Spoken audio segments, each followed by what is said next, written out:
O ar estremece. Milhares de vozes clamam, não de corpos, mas de almas. Rostos se confundem nas chamas, olhos abertos de memória, lábios retorcidos em arrependimento. O lago vive do som dos perdidos, cada alma gritando sua história, cada uma ecoando uma escolha que nunca poderá ser desfeita. E então, em meio ao tormento, uma é erguida, enquanto incontáveis outras afundam. Por que algumas almas são resgatadas do lago de fogo, enquanto outras permanecem no silêncio eterno? Você já se perguntou se sua alma está realmente segura? Se sua fé é mais do que um ritual? Você já temeu o instante final em que nada restará além da verdade, quando a eternidade reivindicará o que já lhe pertence? Ao final desta jornada, você verá o que Jesus revelou sobre o destino das almas, porque algumas são arrancadas das chamas e porque outras permanecem para sempre no tormento. Bem-vindo ao canal Histórias do Sagrado. Curta, inscreva-se e ative o sininho. E no Hades, estando em tormentos, levantou os olhos e viu ao longe a Abraão e a Lázaro em seu seio. Lucas 16, 23.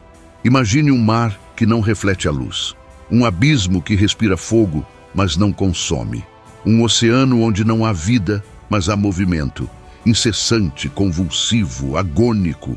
Um som se ergue dali, mas não é o som da criação. São vozes, milhares, milhões, cada uma distinta, cada uma rasgando o silêncio com clamores que nunca cessam. Não são apenas ecos, são almas. Sim, almas. Pessoas que caminharam nesta terra, que olharam o céu, que sentiram amor e culpa, medo e desejo. Agora, dissolvidas nas chamas, vivem a consequência irreversível de uma escolha. O lago de fogo não é metáfora nem exagero apocalíptico. É real. É o destino eterno de quem rejeitou o bem supremo, Deus. E se alguém não foi achado inscrito no livro da vida, foi lançado no lago de fogo. Apocalipse capítulo 20, versículo 15. Mas o que exatamente está ali? Não são corpos. É algo mais profundo, mais eterno, a alma humana em seu estado nu, sem máscaras, sem carne, sem tempo. E o que ela sente não é apenas dor física, é o vazio de Deus. É o eco da ausência.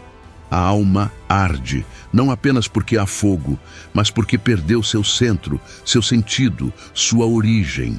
Há uma ilusão moderna, quase demoníaca, de que o inferno é simbólico, que um Deus de amor jamais permitiria tal sofrimento. Mas o próprio Cristo falou com clareza, firmeza e dor sobre esse lugar. Ele o chamou de fogo eterno, trevas exteriores, onde o verme não morre e o fogo não se apaga. Marcos, capítulo 9, versículos 47 e 48. E ali, nesse mar ardente, cada alma carrega sua história. Histórias interrompidas, decisões finalizadas. Não há recomeços. Tudo o que poderia ser, foi. Tudo o que foi recusado, agora grita. Há lembranças, há memórias, há consciência. Mas não há retorno. É o contrário do céu. No paraíso, a alma é elevada por Deus. No abismo, ela cai infinitamente. E essa queda que não termina é o símbolo da alma que escolheu se separar do eterno. Ela se torna um reflexo invertido daquilo que deveria ser. Amor transformado em rancor, luz transformada em trevas, desejo transformado em tormento. E aqui, neste primeiro vislumbre, a pergunta se forma como uma espada. E se uma dessas vozes fosse a sua? Ele caminhava sob o sol da Galileia, mas seus olhos viam o invisível. Entre oliveiras e desertos, entre sinagogas e montanhas, Jesus falava. Mas nem sempre suas palavras eram conforto. Muitas vezes eram espadas. Ele falava do reino, sim, mas também falava da queda, da escuridão, do fogo. palavras que rasgavam o véu da aparência e expunham o destino último das almas. Jesus, o mais terno dos homens, foi também o mais severo. Não com os fracos, não com os pecadores arrependidos, mas com os indiferentes, com os que zombavam do sagrado, com os que se diziam justos, mas deixavam o coração longe de Deus. E o que ele revelou, poucos hoje ousam repetir. Sim, o próprio Filho de Deus foi quem mais advertiu sobre o destino das almas. Ele que conhecia o céu como lar e o inferno como realidade. Não como imagem, mas como geografia do espírito. E não falava para assustar, falava para salvar. Não temais os que matam o corpo. Temei antes aquele que pode lançar no inferno a alma e o corpo. Mateus, capítulo 10, versículo 28. Essas palavras vindas da boca de quem é o amor feito carne não podem ser ignoradas. Jesus não precisava nos dizer isso, mas ele quis, porque viu a gravidade do risco, viu o abismo aberto, viu quantas almas caminhavam cegas em direção ao fogo, e seu amor não podia calar. Gena. Foi essa a palavra que ele usou, um lugar real nos arredores de Jerusalém, onde se queimavam lixo e cadáveres. Um vale impuro, amaldiçoado, onde o fogo nunca cessava. Era o que de mais repulsivo existia para os judeus. E ele, o Messias, usou essa imagem para descrever o destino das almas perdidas. Chamou-o de fogo eterno, de trevas exteriores, de lugar onde haverá choro e ranger de dentes. Mateus capítulo 13, versículo 42. Por que tanto rigor? Porque a alma é o tesouro mais sagrado do universo, criada à imagem do Pai, destinada à eternidade. E porque a liberdade humana, quando usada contra Deus, pode tornar-se uma sentença. Cada escolha sem arrependimento sela o destino de uma alma. Jesus via o invisível. Por trás dos rostos que o seguiam, ele enxergava o estado das almas. Algumas buscavam cura, outras buscavam sinais, mas poucas queriam a cruz. E por isso ele dizia: larga é a porta, e muitos são os que entram por ela. Mateus capítulo 7, versículo 13. A humanidade rejeita a verdade, mas a eternidade não negocia com o erro. Jesus nunca prometeu um caminho fácil. Ele prometeu a verdade. E a verdade dói, porque ilumina o que queremos esconder. O inferno é a face esquecida da liberdade humana. Não é Deus que lança almas ali. É a alma que, rejeitando Deus, escolhe viver sem Ele para sempre. Cristo não suavizou essa realidade. Ele chorou sobre Jerusalém porque viu seu destino. Viu quantas almas religiosas, piedosas aos olhos do mundo, estavam cegas diante do essencial. Por isso, sua misericórdia se veste de advertência. Porque amar, às vezes, é gritar antes da queda. É rasgar o silêncio com palavras que ardem. E hoje, 2 milênios depois, sua voz ainda ecoa. Mas quem ouve? Quem ainda treme ao ouvir essas palavras? Quantas almas vivem como se o inferno fosse simbólico? Como se o juízo fosse um mito? Como se Jesus fosse apenas um mestre moral e não um rei que retornará para julgar vivos e mortos? A verdade é esta: não há como ser neutro diante de Cristo. Ele não deixou essa opção. Ou ele é o Salvador, ou será o justo juiz. E a pergunta, como lâmina oculta, volta a cortar. A tua alma já escolheu ou apenas está seguindo o fluxo largo? Há uma voz que o mundo não ouve, não se grava em microfones, não se transmite pelas ondas do rádio, não vibra nos palcos nem nos corredores do poder. Essa voz sobe de um lugar esquecido, mas jamais silenciado. Ela clama dia e noite, sem cessar. Vem do fundo do abismo. E não é uma só, são muitas, milhões. Cada voz é uma alma. Elas têm nomes. Tiveram histórias, famílias, alegrias e pecados. Caminharam por cidades, sentaram à mesa, riram com amigos, dormiram tranquilos. Algumas talvez rezaram um dia, mas se esqueceram de Deus no instante seguinte. Outras se revoltaram contra o céu, rasgando pactos de luz com decisões de trevas. Agora estão ali, separadas de tudo, presas ao que nunca quiseram admitir: a eternidade sem Deus. Na boca de Jesus, essa realidade ganhou carne e fogo na parábola do rico e Lázaro. Uma história que não é apenas lição moral, mas janela para o invisível. O rico vestia púrpura e linho fino, banqueteava-se todos os dias, ignorando o mendigo à sua porta. Quando morreu, desceu ao Hades, e lá, em meio ao tormento, ele clamou: Pai Abraão, tem compaixão de mim e envia Lázaro que molhe na água a ponta do dedo e refresque a minha língua, porque estou atormentado nesta chama. Lucas, capítulo 16, versículo 24. É uma das passagens mais perturbadoras das Escrituras. Um homem em sofrimento consciente implorando por uma gota d'água. Uma alma que sente sede, que lembra, que suplica. A sede, aqui, não é apenas física. É sede de misericórdia, sede de presença, sede do que foi perdido para sempre. Mas a resposta é firme. Há um abismo intransponível. Não se passa de lá para cá.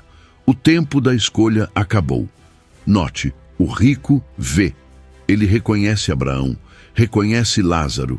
Ele sente, lembra, entende. Essa alma não desapareceu. Ela continua sendo ela mesma. E é exatamente isso que torna o tormento insuportável. A consciência da eternidade perdida. O inferno não destrói a identidade. Ele a expõe sem véus diante da ausência de Deus. E o que mais impressiona, o rico não pede para sair. Ele não se arrepende, apenas quer alívio. Isso revela algo terrível. Mesmo diante do sofrimento eterno, a alma endurecida pode não se abrir à graça. Pode permanecer presa ao próprio orgulho. Esse é um dos tormentos mais profundos. Saber que a salvação existiu, mas foi recusada. E quantas almas hoje seguem o mesmo caminho? Quantas vivem como se houvesse tempo infinito? Como se o juízo fosse um mito? Como se Deus fosse um conceito, não uma pessoa? O clamor das almas perdidas é uma advertência viva. Cada uma delas é um espelho do que pode acontecer com qualquer um que escolha o ego em vez da cruz. Mas há algo ainda mais terrível: o silêncio da maioria. Enquanto essas almas clamam nas profundezas, os vivos continuam suas rotinas, insensíveis ao grito do invisível. Poucos rezam por elas, poucos se lembram, poucos temem. E a pergunta que corta como lâmina volta: se a tua alma clamasse agora, alguém ouviria? Nem todo fogo consome, há chamas que purificam. E há almas que, mesmo à beira do abismo, são arrancadas pela mão invisível da misericórdia. Como tochas quase apagadas, ainda fumegantes, essas almas são resgatadas do limite, do precipício, do quase eterno. O inferno não as tragou, mas chegou perto. Poucos versículos da Bíblia são tão misteriosos e poderosos quanto este: salvai-os, arrebatando-os do fogo. Epístola de São Judas, versículo 23. Essa frase, curta como um sopro, guarda um abismo de significados. Há almas que estavam caindo e foram agarradas. Há almas que no último instante se voltaram a Deus. Há almas que, por uma intercessão, uma confissão tardia, um clamor secreto, foram retiradas da borda do inferno. Quem são essas almas? Talvez aquela mãe que, após uma vida distante de Deus, pediu perdão em silêncio antes do último suspiro. Talvez aquele jovem perdido, que no meio do desespero murmurou um "Senhor, tem piedade". Ou aquele moribundo tocado por uma Ave Maria esquecida da infância. Às vezes, a salvação vem como brisa no fim do incêndio. Mas não é mágica, nem jogo de sorte. É graça, é resposta a orações feitas com lágrimas. É fruto da misericórdia que não desiste. O céu inteiro se move quando uma alma se volta para Deus, mesmo no fim. como o bom ladrão, crucificado ao lado de Cristo, que em um único olhar foi transportado do suplício ao paraíso. Hoje estarás comigo no paraíso. Lucas capítulo 23, versículo 43. Há santos e místicos que viam almas sendo salvas no limiar da condenação. Santa Faustina escreveu sobre almas que, no instante da morte, receberam uma última oportunidade e que, tocadas pela luz, aceitaram a misericórdia. Mas também relatou que muitos a rejeitam, porque mesmo diante da glória, a alma ainda pode dizer não. E aqui está o drama. O tempo da terra é o tempo da escolha. Após a morte, não há méritos a conquistar, apenas o eco do que foi vivido. No entanto, enquanto há vida, há esperança. A oração, o sacrifício, a intercessão têm um poder que atravessa véus. Uma alma pode estar coberta de trevas, mas uma vela acesa por ela pode abrir uma fenda de luz. Muitos desprezam essas almas, dizem, não tem mais jeito. Mas Deus vê o invisível. Ele sonda os recessos mais ocultos do coração. Onde o homem vê ruína, Deus ainda pode enxergar resgate. Uma alma mergulhada no pecado pode ser tocada por uma memória de infância, por uma lágrima de arrependimento, por um gesto de amor recebido. E então, no escuro, uma centelha se acende. Mas não é comum, não é frequente. São resgates raros, extremos. A maioria das almas que vive sem Deus morre sem Ele. E isso deve despertar temor. Não se trata de confiar no último segundo, mas de viver desde já com o selo da salvação. Pois ninguém sabe o dia nem a hora. A misericórdia é profunda, mas não é permissiva. Ela exige resposta. E a pergunta sagrada se impõe. Se a morte te alcançar hoje, a tua alma será arrancada do fogo ou será tragada. Nem toda alma perdida viveu uma vida escandalosa. Algumas frequentaram templos, oraram em voz alta, fizeram caridade. Aos olhos do mundo eram religiosas, mas por dentro estavam ocas.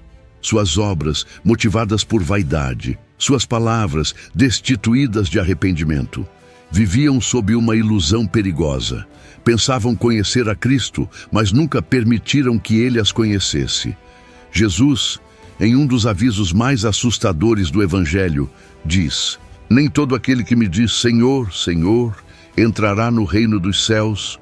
Muitos me dirão naquele dia, Senhor, Senhor, não profetizamos nós em teu nome? E então lhes direi, nunca vos conheci. Apartai-vos de mim, vós que praticais a iniquidade. Mateus capítulo 7, versículos 21 a 23. Essas palavras não foram ditas aos ímpios declarados, mas aos que pensavam estar salvos, aos que usavam o nome de Deus sem jamais se deixarem transformar por Ele. É possível viver uma vida religiosa e ainda assim perder a alma. É possível conhecer doutrinas, repetir orações, frequentar sacramentos, sem jamais ter se rendido à vontade divina. Esse é o engano mais profundo. Crer que a aparência basta, que o batismo sem conversão é suficiente, que a prática sem amor salva, que a fé sem obediência agrada a Deus. O inferno está povoado de almas que um dia disseram Senhor, mas viveram como senhores de si mesmas. Jesus advertiu, pelos frutos os conhecereis. Mateus capítulo 7, versículo 16. O fruto verdadeiro não é apenas a boa ação, é a transformação interior. É a alma que, mesmo entre quedas, não desiste da graça. É o coração que se abre à correção, que não endurece diante da luz, que não se justifica, mas se entrega. Há uma diferença entre cair e viver deitado no pecado, entre lutar contra as trevas e acostumar-se com elas. A alma auto-enganada já não distingue mais a luz. Ela se convenceu de que está bem e por isso não clama por salvação, não pede perdão, não busca a cruz. É uma cegueira espiritual, um sono da alma, e muitas vezes ela só desperta quando é tarde demais. Cristo não veio fundar uma religião de aparências. Ele veio para rasgar o coração humano e derramar o espírito. A conversão verdadeira é sempre dolorosa. Ela quebra ídolos, desmascara máscaras, exige escolhas radicais, mas também conduz à liberdade. Se o Filho vos libertar, verdadeiramente sereis livres. João capítulo 8, versículo 36. O problema é que muitos não querem ser livres. Querem ser confortáveis. Querem um Jesus moldado à sua imagem, não uma alma moldada à imagem de Jesus. E assim, constroem para si um Cristo sem cruz, um evangelho sem renúncia, uma fé sem juízo. Mas a verdade permanece. O Senhor conhece os seus, e Ele não se deixa enganar. A pergunta não é se você conhece a Cristo. A pergunta é, Ele te conhece? E essa pergunta não se responde com palavras, mas com vida, com renúncia, com obediência, com frutos visíveis e invisíveis, com lágrimas derramadas em secreto, com escolhas feitas no escuro por amor à luz. No fim, cada alma se revelará diante do juiz, e não haverá argumentos, nem máscaras, nem justificativas, apenas verdade. E diante da verdade eterna, a alma ouvirá uma das duas frases que definem tudo: Vinde, benditos de meu Pai, ou Nunca vos conheci. E a pergunta que agora deve ecoar no mais íntimo da alma é esta: a fé que vivo é suficiente para ser reconhecido por Cristo? Há almas marcadas, invisivelmente seladas com um sinal que o mundo não vê, mas que o céu reconhece. Não é um símbolo externo, é uma marca impressa no mais profundo do ser, traçada não com tinta, mas com sangue. Essas são as almas do Cordeiro, lavadas, redimidas, separadas. No Apocalipse, São João contempla uma multidão incontável, de todas as nações, tribos e línguas, vestidas com túnicas brancas e com palmas nas mãos. E um dos anciãos explica: estes são os que vieram da grande tribulação, lavaram as suas túnicas e as alvejaram no sangue do Cordeiro. Apocalipse capítulo 7, versículo 14. Eles não chegaram ali por méritos próprios. Chegaram porque foram selados. Porque em algum momento da vida, talvez no silêncio de uma adoração, no arrependimento sincero de um pecado ou no abandono radical à vontade divina, permitiram que o Cordeiro imprimisse neles sua cruz, sua identidade, sua salvação. Esse selo não é uma garantia mágica. Ele não vem por mera associação religiosa. É recebido na obediência, confirmado na perseverança, protegido pela fidelidade. É como um perfume espiritual que exala mesmo no meio da tribulação e que diante do juízo brilha como fogo de Deus.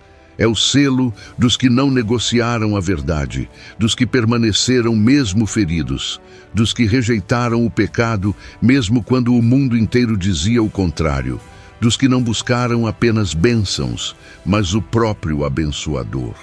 E, sobretudo, dos que amaram o crucificado mais do que a si mesmos. Em contraste, há as almas não seladas. Elas também existem. Também frequentaram igrejas, também falaram de Deus, mas nunca permitiram que Ele as transformasse. Viviam com a aparência da piedade, mas negavam sua força. 2 Timóteo capítulo 3, versículo 5. No dia final, quando os livros forem abertos, só um selo importará: o nome escrito no livro da vida do Cordeiro. Apocalipse capítulo 21, versículo 27. Não estará ali quem foi apenas moralmente bom ou socialmente respeitável. Estará quem pertenceu ao Cordeiro, quem foi achado nele, quem o seguiu até o fim. É esse o critério final: a pertença. A alma que viveu para si mesma, ainda que no meio da religião, estará fora. A alma que se deixou redimir, ainda que tenha caído 1000 vezes, será reconhecida, não pelas obras em si, mas pela fé que se traduziu em entrega, pela vida que foi progressivamente consumida por amor. Há um mistério imenso nesse selo. Ele não é imposto, é aceito. Deus não grava sua marca à força. Ele espera um sim, e esse sim não é dito apenas com os lábios. É construído no cotidiano, nas escolhas pequenas, nos nãos ao pecado, no perdão concedido, na oração fiel mesmo quando seca. A pergunta final diante desse bloco não pode ser teórica. Deve queimar na alma como fogo. A minha alma já foi selada pelo Cordeiro, ou ainda vive sem marca exposta ao julgamento. Nem todas as almas entram no céu com cantos e coroas. Algumas chegam ofegantes, queimadas, vazias, sem frutos, sem galardão, apenas com a roupa da misericórdia e nada mais. São salvas, como que pelo fogo. São Paulo escreveu algo que muitos preferem não meditar. Se a obra de alguém se queimar, sofrerá prejuízo, mas ele mesmo será salvo, todavia, como que pelo fogo. 1 Coríntios capítulo 3, versículo 15. O que significa isso? Que há almas que creram sim, que talvez tenham sido batizadas, recebido a palavra, conhecido a verdade, mas não viveram como deveriam. Foram salvas, não por suas obras que se perderam, mas por um fio de fé, por uma última fidelidade, por uma graça que foi aceita no limite. São almas que escaparam do inferno, mas não entraram na glória com plenitude. Sua salvação é real, mas marcada pela perda. São aquelas que, diante do tribunal de Cristo, não têm o que apresentar. Não há frutos para colher, apenas cinzas do que poderia ter sido. Não são condenadas, mas também não brilham como os que amaram com todo o coração. Imagine alguém atravessando um incêndio, sem nada nas mãos, com a roupa em chamas, o rosto marcado pelo desespero, mas vivo. Essa é a imagem da alma salva pelo fogo. Entrou no céu, mas não trouxe consigo a história de uma vida vivida para Deus. Não há aqui condenação, há advertência. É possível ser salvo, mas chegar com as mãos vazias. É possível escapar do inferno, mas perder a plenitude da recompensa. Isso deve fazer tremer qualquer coração que ainda se conforma com uma fé morna, com uma espiritualidade de aparências. A salvação não é apenas escapar do inferno, é ser transformado à imagem de Cristo, é amar como Ele, sofrer como Ele, obedecer como Ele. E isso custa. Custa o ego, o conforto, os prazeres fáceis. A graça é gratuita, sim, mas a santidade custa tudo. E muitos querem a graça, sem a cruz. Por isso Jesus falava da porta estreita, do caminho apertado, da renúncia diária. Ele não prometeu facilidade, prometeu eternidade. E advertiu que muitos seriam chamados, mas poucos escolhidos. Não porque Deus rejeite, mas porque muitos não respondem. As almas que escapam por pouco são muitas vezes as que viveram na linha tênue, que nunca disseram um não final a Deus, mas também nunca disseram um sim inteiro, que evitaram o pecado mortal, mas nunca buscaram a santidade, que se esconderam atrás de desculpas, de ocupações, de indiferenças. E quando a morte chegou, foram encontradas despreparadas, mas não totalmente perdidas. É uma salvação que nos ensina o poder da misericórdia e o risco da mediocridade. Não basta não fazer o mal. É preciso amar com intensidade. O céu não é prêmio de gente correta. É herança dos apaixonados por Deus, dos que queimaram aqui por amor, para não arderem lá por rejeição. E agora, diante desse mistério, a alma é convidada a se perguntar: se eu partisse hoje, seria salvo como herdeiro ou apenas como alguém que escapou do fogo?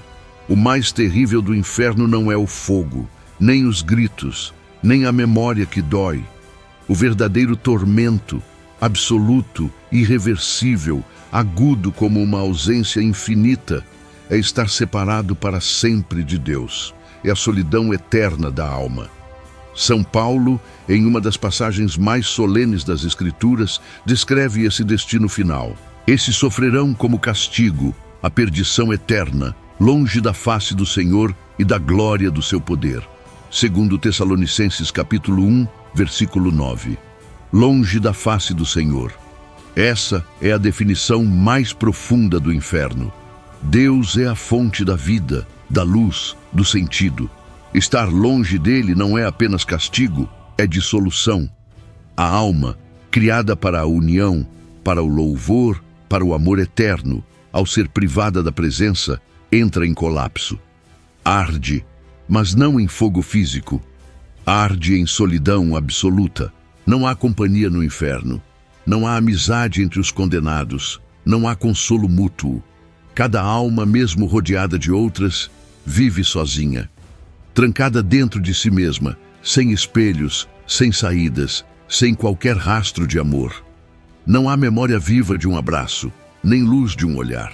Tudo que resta é o vazio. Um vazio que tem voz, que grita, que se recusa a cessar.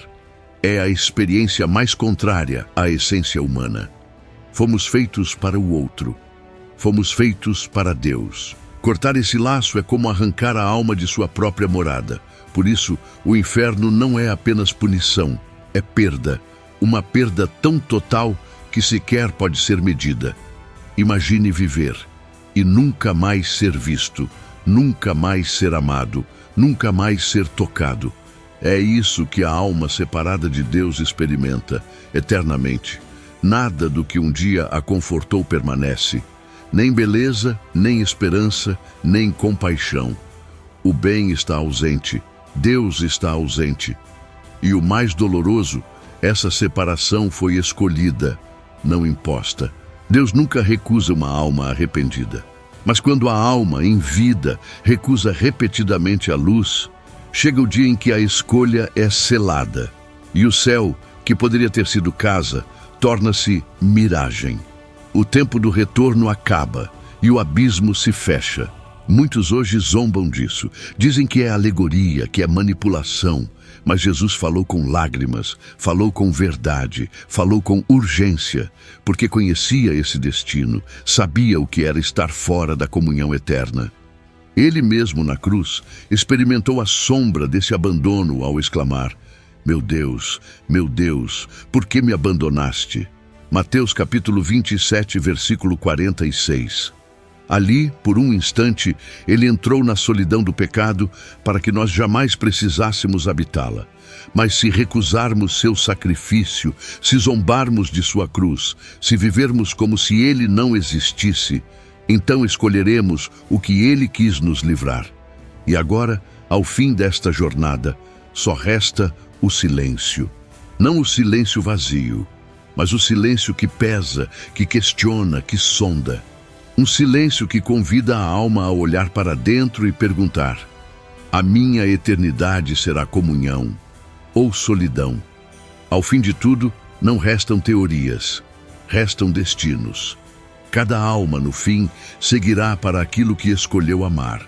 E o que mais nos deve fazer tremer é que muitas seguirão caladas, sem grandes pecados, mas também sem grandes entregas, sem ódio declarado, mas sem amor profundo, apenas mornas. E o morno, disse o Senhor, será vomitado. Apocalipse, capítulo 3, versículo 16. No grande silêncio do juízo, quando os livros forem abertos e as almas reveladas, não haverá mais máscaras, apenas nomes.